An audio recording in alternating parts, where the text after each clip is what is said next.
اعتقد بما انك دوست على الفيديو ده فالسنة دي انت مش هتنساها. اتمنى تكون اثرت عليك بالايجاب، ولكن اظن طالما انت مكمل الفيديو ده فهي مش كده. سيبك قبل الانترو مع سؤال تكون جاوبته تحت في الكومنتات عما الحلقة تبدأ. هل التغيير ممكن؟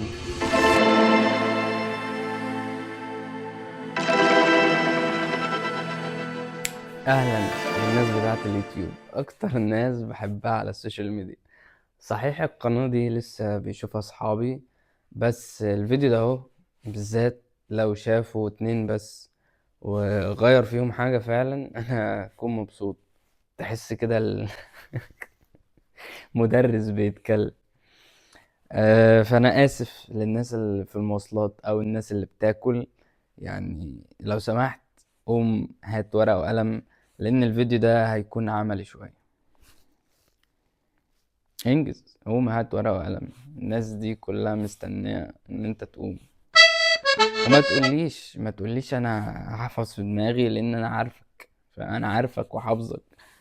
تقول لي بحفظ في دماغي وهتنسى في الاخر، وانت كده كده مش بتحكي لحد، فما حدش هيشوف الورقة دي. فاهم؟ بيني وبينك كده يعني. قوم هات ورقة وقلم، يلا. صفحة فاضية، عايزك تكتب السؤال ده: ليه 2025 او ايا كان السنة اللي بتشوف فيها الفيديو، ليه السنة دي كانت وحشة؟ وتيجي تحت السؤال ده تقسم الصفحة، تكتب كان بإيدي وما كانش بإيدي، وتسأل نفسك تاني السؤال. أول حاجة جت في بالي مثلا وفاة شخص عزيز عليا، هل ده كان بإيدي؟ ما أظنش، فاكتب فما كانش بإيدي. درجاتي كانت وحشة في الكلية، بشكل ما ده كان بإيدي. إن أنا مثلا ما كنتش بروح الجيم، هل مثلا كان عندي إصابة معينة؟ لا. هل الحتة اللي انا عايش فيها ما فيهاش مثلا جيم، او انا ما عنديش وقت؟ ده اللي انا هقوله لنفسي، ولكن الحقيقة مش كده تماما. كان بايدي بس انا اللي ما روحتش. وعايزك تكون صريح، يعني كده كده ما حدش شايفك ولا حد هيبص في الورقة دي ولا حد هيحكم عليك. يعني عايزك تكون صريح وتعصر دماغك فعلا عشان تعرف الحاجات اللي انت اللي مأثرة عليك سلبيا دي فعلا من دماغك ولا عوامل من بره بقى زي السوشيال ميديا او الناس اللي انت بتقعد معاهم وكده. لو الحاجات اللي ما كانتش بإيدك كانت اكتر بكتير، عايزك تبص عليهم تاني، لان غالبا الحاجات دي مش هنعرف نغيرها. بس هل ده معناه ان انا مش هعرف ان انا اطور من حياتي واغير من نفسي؟ انا اظن ان السؤال ده ممكن يكون جه في دماغك، وانا هرد عليك بسؤال برضه: هل انت ميت؟ طالما بتشوف الفيديو فما تفكرش، يعني اكيد الاجابة لا. الاجابة على السؤال اللي كان في اول الفيديو: هل التغيير ممكن؟ ايوه التغيير ممكن، وانا احب كمان اغير ان التغيير ممكن من صيغة استفهامية الى ان التغيير واجب علينا. انت واجب عليك السعي ما دام بتتنفس وما دام انت عايش. قال رسول الله صلى الله عليه وسلم: إن قامت الساعة وفي يد أحدكم فسيلة فإن استطاع أن لا تقوم حتى يغرسها فليغرسها. ياما بتقوم، وغالبا مفيش وقت إن الزرعة دي تطلع، وغالبا مش هيبقى في مكان كمان إنها تطلع، ولكن مع ذلك أنت مطالب بالسعي. نيجي بقى للسؤال التاني، وهو إزاي أزرع صح؟ بما اني انسان فلاح، ومهنة الفلاحة دي اكتر مهنة انا بفهم فيها، فاظن ان انت جيت للمكان الصح يعني. بعيدا عن الهزار، يعني لو خدنا التشبيه فعلا انك زرعة، فالزرعة دي بتتكون من 3 حاجات: هما جذور وساق واوراق. ناخدهم واحدة واحدة. نبدأ بالجذور. خلينا نبسط الكلام شوية. الجذور هي مشاعرك، يعني كل مصايبك وطفولتك بقى بمشاكلها بكل حاجة فيها، الترومات اللي عندك، تعليمك. أحب أشبه الجذور أكتر بالدماغ، جزء عميق من الدماغ. لازم تكون جذورك كبيرة قوي وعميقة عشان تكون أحسن.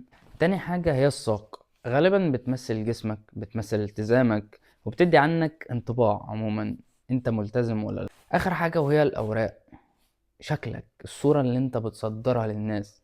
هل صورة صحية ولا لا؟ ما اقصدش جمال، الجمال ده حاجة جيناتيك او يعني رزق من عند ربنا. انا بتكلم في الصورة اللي انت بتظهر بيها، مهتم بنفسك وبالصورة اللي انت بتقدمها للناس ولا لا؟ السؤال بقى المهم، انا مشكلتي فين؟ في ساقي ولا في اوراقي ولا جذوري، ولا اصلا البيئة اللي انا فيها ممكن تكون هي المشكلة؟ كلها نباتات بايظة وبتأثر عليا، او شجر ضخم جدا مداري عني كل الموارد. بص، انا عجبتني اوي خطوة ان انت بتدور على المشكلة، احييك عليها، وان شاء الله هتلاقي حل لمشكلتك، لان ده الطريق ان انت تحلها فعلا. بعد ما تكون فكرت مع نفسك شوية انا مشكلتي فين، مش هسيبها كده سودا في وشك، لأ، هنيجي لتاني نشاط هتكتبه في الورقة عندك، وهو ايه ايجابيات السنة دي. اي انجاز كبير صغير، اتعلمت حاجة، اكتسبت مهارة، اشتغلت، بطلت عادة، حتى لو بطلت سكرولنج شوية، قللت الوقت، اكتب في الورق، حس بالانجازات اللي انت عملتها. ويا ريت لو تشاركونا في الكومنتات ايه اكبر انجاز عملته السنة دي.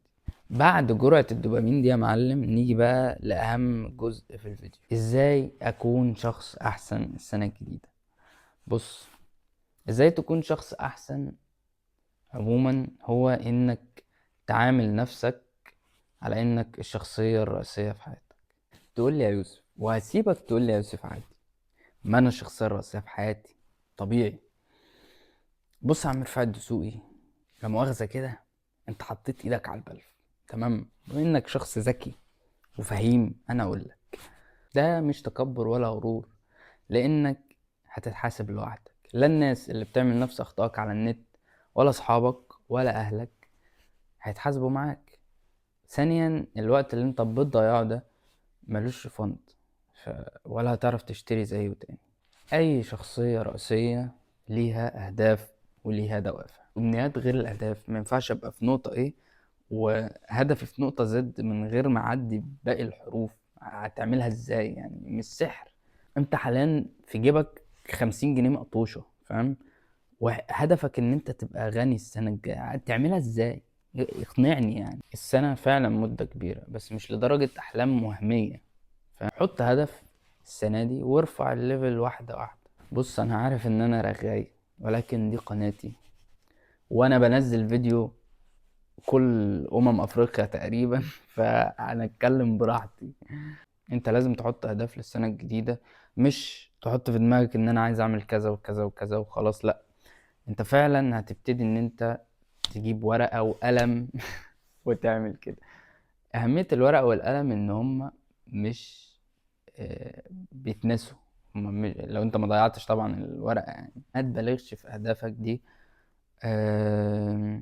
عشان ما تحبطش بعدها. طب هتقولي انا عمري ما عملت كده، او لما بحط اهداف مش بحس ان هي اصلا شبهي في اخر السنة.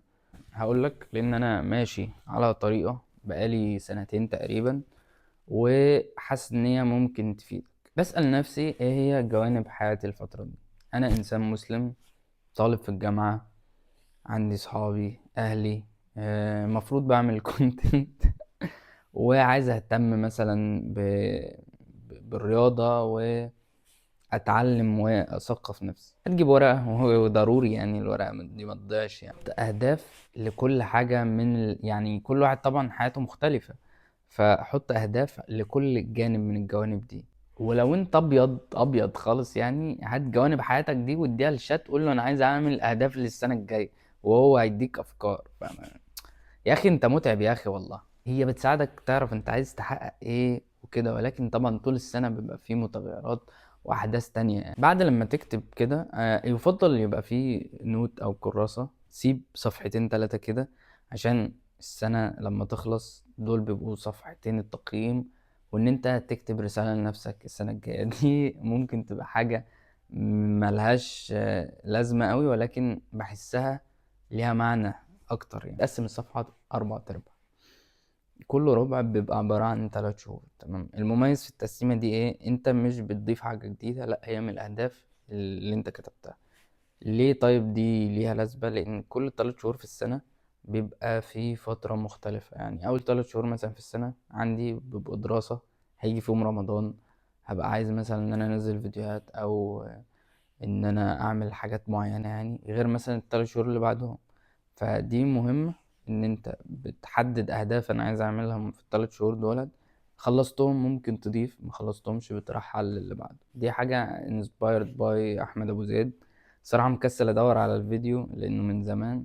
هو الترتيب الاسبوعي، وده بجد اهم حاجة تقريبا من الاهداف والحاجات دي، انك فعلا كده بتعامل نفسك انك الشخصية الرئيسية، ليك مواعيدك، ليك التزاماتك، عارف انت يومك بيعدي ازاي وبيعدي في ايه. ازاي بقسم الاسبوع؟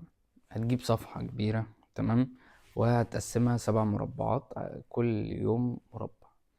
هنستخدم في التقسيمة دي 3 ألوان. الأسود هيبقى للثوابت، حاجات مواعيدها مش بتتغير ومعروفة طول الأسبوع، زي الصلاة، الجامعة، الحاجات دي. اللون الأزرق بالنسبة لي بيبقى للروحيات أو الرفاهية. ممكن أدي لنفسي بونص، مثلا إن أنا النهاردة أتفرج على فيلم، بكرة أنزل أتمشى. دي بتبقى حاجات بونص كده، إن أنت تاخد عليها تشيك. بس هي بتبقى مهمة، الرفاهية يا جماعة مهمة زيها زي الحاجات التانية، بس تبقى مش عملت الرفاهية وسبت المهمات الأساسية. اللون الأحمر هو حاجات بتكتبها يوم بيوم، حاجات لازم تخلص النهاردة. أنا مثلا ورايا مذاكرة كذا، ورايا مشوار فلاني، دي حاجات بتكتبها يوم بيوم. لما الأسبوع بيخلص بتجمع المهمات اللي انت عملتها، تقسمهم على التوتال، وبيطلع لك انتاجيتك الأسبوع ده. وفي ظهر كل أسبوع بتكتب خانة كده، حاجة ضايقتك، حاجة عايز تغيرها، وحاجة مبسوط ان انت عملتها او اتعلمتها.